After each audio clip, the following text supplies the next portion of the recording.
Hi there, I'm Chef Karin, and today I'm going to be making some crispy skinned trout. So I've cut my fillet of trout into 3 smaller pieces. I made sure that there weren't any pin bones left in it just by feeling around on the flesh. And I've made some scores on the back of the pieces of fish just through the skin. So I'm just making some little incisions here. So I've gathered my mise en place here, and I'm going to pan sear the trout and just make a really simple white wine sauce. I salt and pepper, and I'm going to season the flesh side of the fish.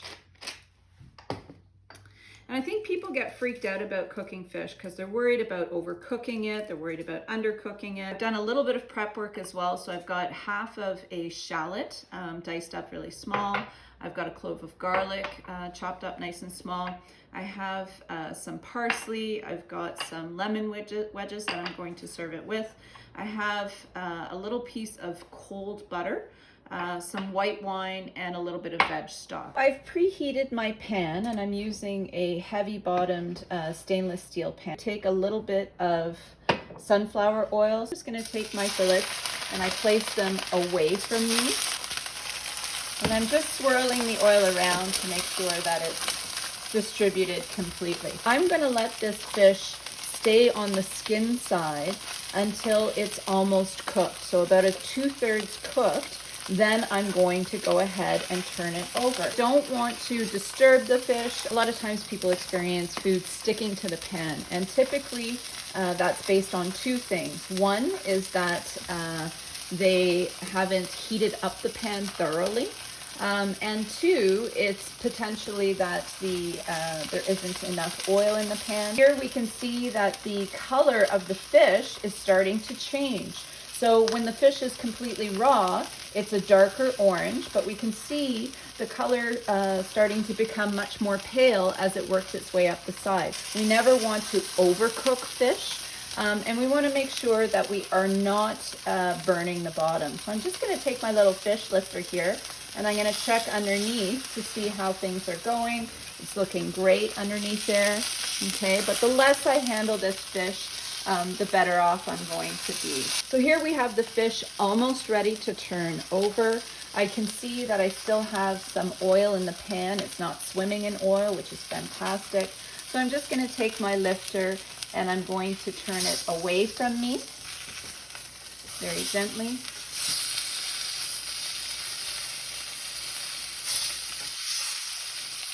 All right, I'm going to put a tiny bit more oil in this pan just to make sure we don't experience any sticking.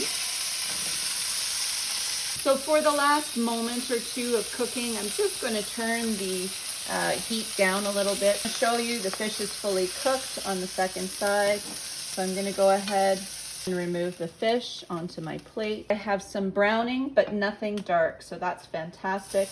I'm going to go ahead and add in my shallots, okay? And then I'm going to add in my garlic as well. They're going to cook very, very quickly. Then I'm going to deglaze with a little bit of white wine.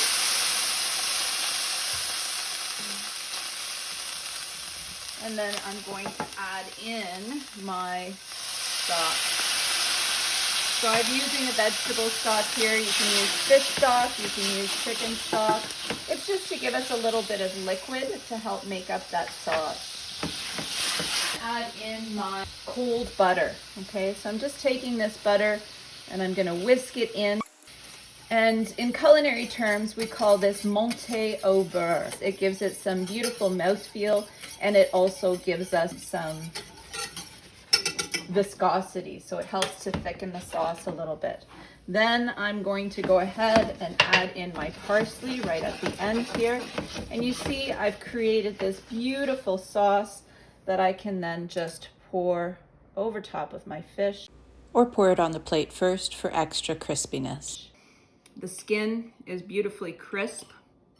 If I wanted a glass of wine, perhaps a lovely rosé.